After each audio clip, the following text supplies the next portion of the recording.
Your mouth is a creative weapon. It's not a tool for distributing excuses. The first sign of a loser is an excuse.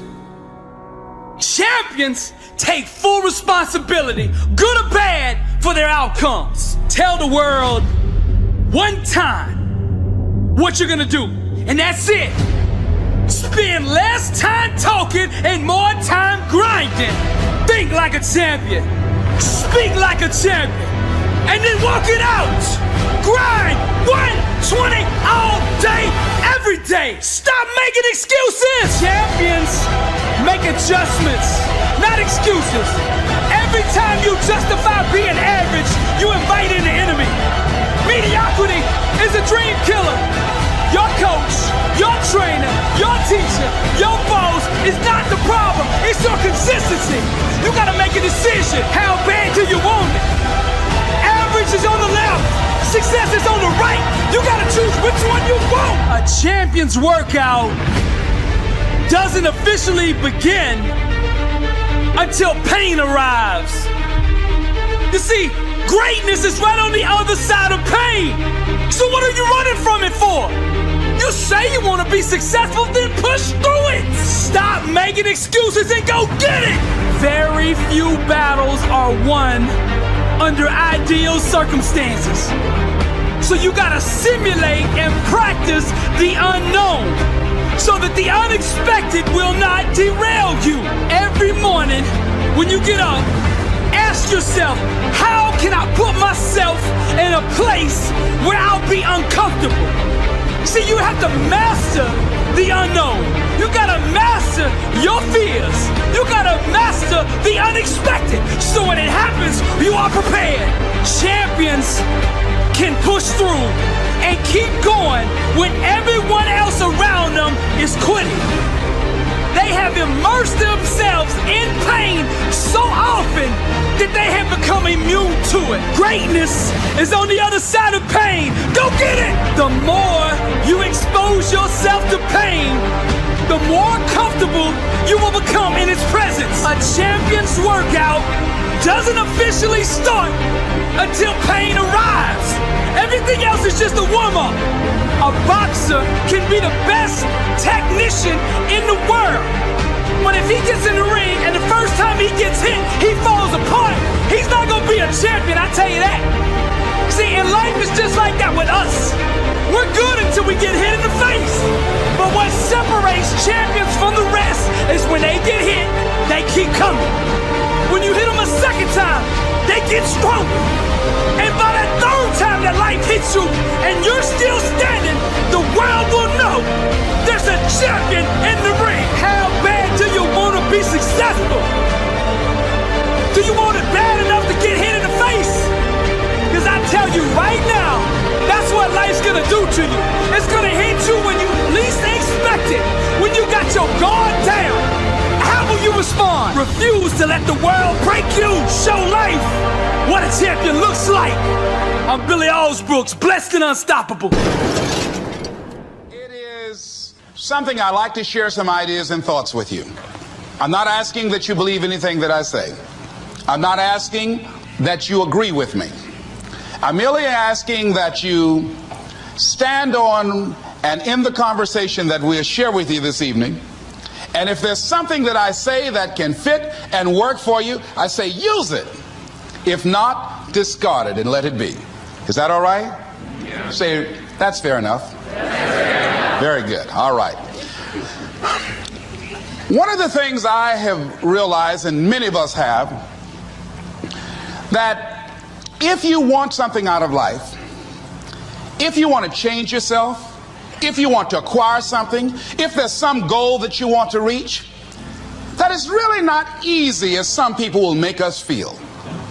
That living your dream, changing your behaviors, overcoming negative habits, it's challenging. It's hard. That living alone is just very difficult. And once we begin to come to grips with the fact that living is difficult, life is very challenging. I heard a song once by a guy named Dimples called, "If It Ain't One Thing, It's Another." I say to you, if it ain't one thing, it's 12 others. Always something. You will never ever have a problem-free moment in life. Somebody said, and I like this, that you either in a problem or just left one or headed toward one. Anybody found that to be so? Raise your hand if you know what I'm talking about. I mean, there's always something. So how do we begin to nurture that hunger? What are the characteristics or the qualities of people that are hungry? What will it take for me to get some of the things that I want? And being hungry for those things. Number one, you've got to work on yourself. It's very important that you engage in an ongoing process to develop you. Spend more time on yourself than what you've been spending. It's very important. You owe that to yourself. I was reading a book by Og Mandino called The University of Success. Read one line, gave me a chill. I didn't have to read anything else in the book. He said, many of us never realize our greatness because we become sidetracked by secondary activity. We spread ourselves too thin. Don't know how to say no. And we find ourselves doing all kinds of things and never ever have time to do those things that we need to do to work on ourselves. And then there goes a second. There goes another second. There goes another second. And we can't stop and hold time. And before you know it, you wake up one day and you're behind on your dreams and your bills.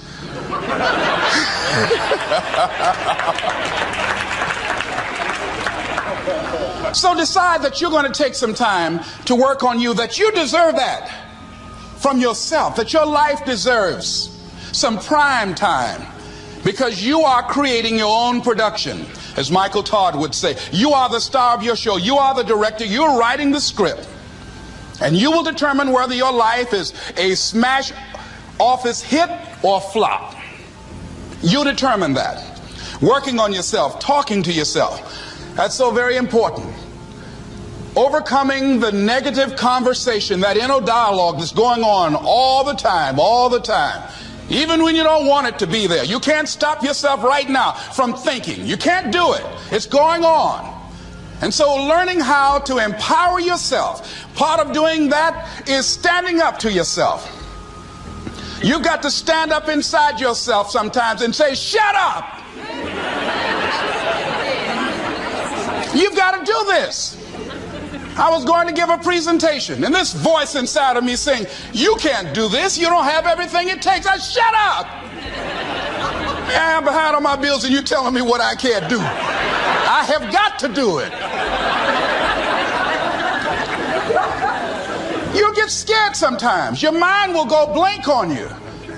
Some people you will allow to unnerve you, and you wonder, what's wrong with me? I'm not crazy. That's why you've got to learn to make a conscious, deliberate, determined effort to stand up inside yourself.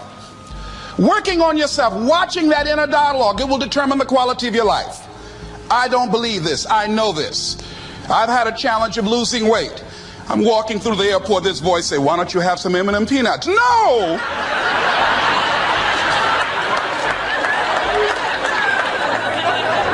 Well, just one. Then after you eat that, you might as well have a Snicker now, you sucker. I mean, it's challenging.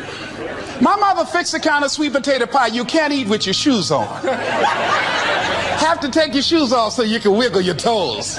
It sticks on my fingers. It says, eat it. One little bite won't hurt. That voice, constantly. Little demons from Colonel Sanders driving my car in there. I had to say, no. I'll diet tomorrow. I saw a skinny man get hit by a truck. Had he had a little bit more weight, he might have lived, you know. Some of you know what I'm talking about. Raise your hand if you know that. That voice is awesome. So you have got to stand up to that voice. When you're working on something you want to achieve, you have got to stand up to that voice.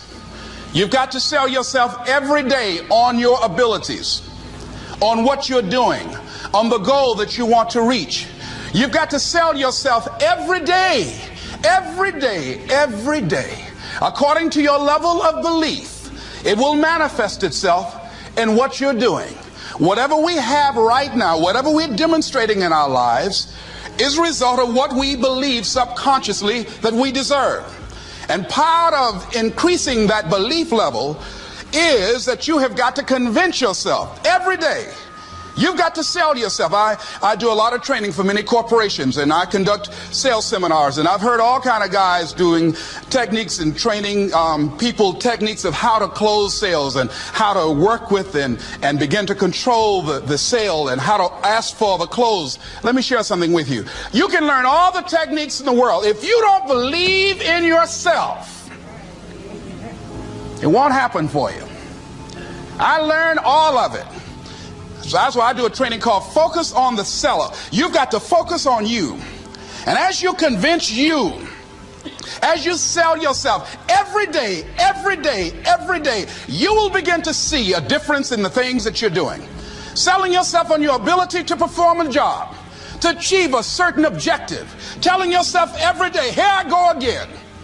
And I got what it takes. This is my day. And nothing out here is going to stop me. And when you go out there, life say, come over here. Say it again. Well, I'll be back tomorrow. That brings me to the next thing. It takes courage to act. Part of being hungry when you've been defeated, it takes courage to start over again.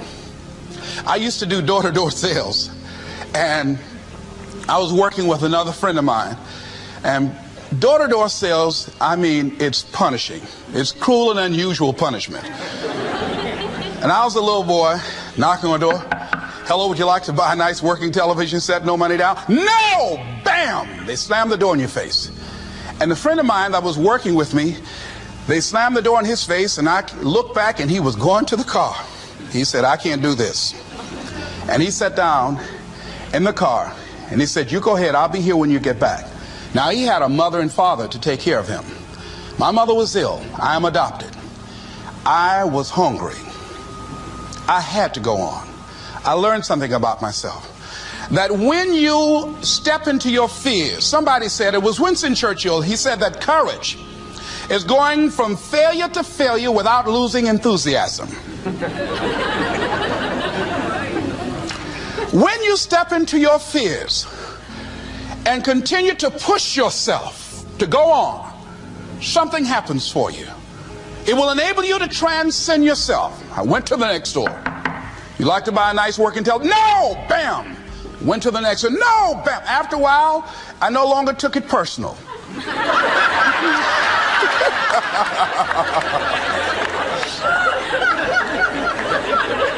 And I began to play a game. I said, well, I know there's a yes out here somewhere.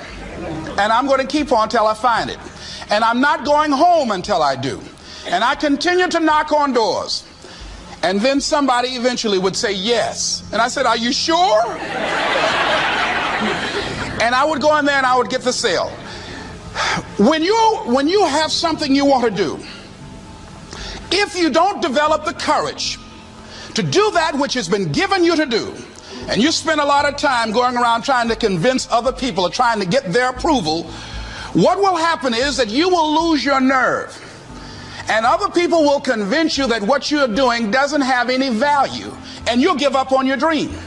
It's an interesting thing about life, I've also found, that if you don't have the courage to act, sometimes, and particularly, if you have something special to do, life will move on you. You got to have the courage. Do you have the courage to act outwardly on what you see inwardly? Or will you die a dreamer? Will you die on the verge and on the edge and in the land of coulda, woulda, and shoulda? Do you have the courage? I'm going to drop something on you. It takes courage to be successful. It is far easier not to be successful. Misery will always have company. Success breeds contempt. If you don't want to make waves, be mediocre. Be normal and fit in. And if you're more concerned about people than you are God, then neutralize everything he put in you. Just fit in with everybody else.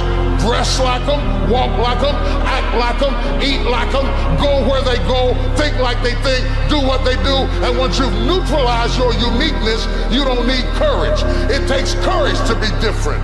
It takes courage to go where you've never gone before. For some of you, it took courage to come to this conference. It takes courage to get you outside of the bar. It takes courage to be successful. It takes courage to win. People don't talk about people that don't win. If you win, they're going to talk about you. Do you have the courage to stand there though the storms keep raging and the people get to talking and you stand there and say, I've come too far to turn around? Do you have the courage?